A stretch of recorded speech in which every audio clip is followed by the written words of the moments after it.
Live fish কাউন্টারের সামনে দাঁড়িয়ে আছি, আপনাদেরকে ক্যামেরাটা ঘুরিয়ে দেখাই কি কি মাছ পাওয়া যাচ্ছে। এইখানে বিভিন্ন শামুক আছে, আমি জানি না এইগুলোকে কোনটাকে কি শামুক বলে।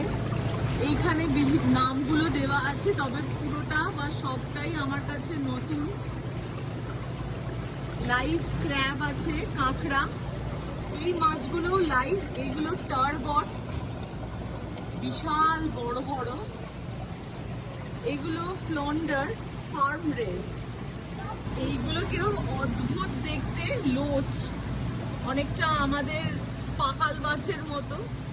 আর এইগুলো বড় লবস্টার, খেতে তো খুবই ভালো, তবে যা বড় বড় ক্লিন করাই মুশকিল।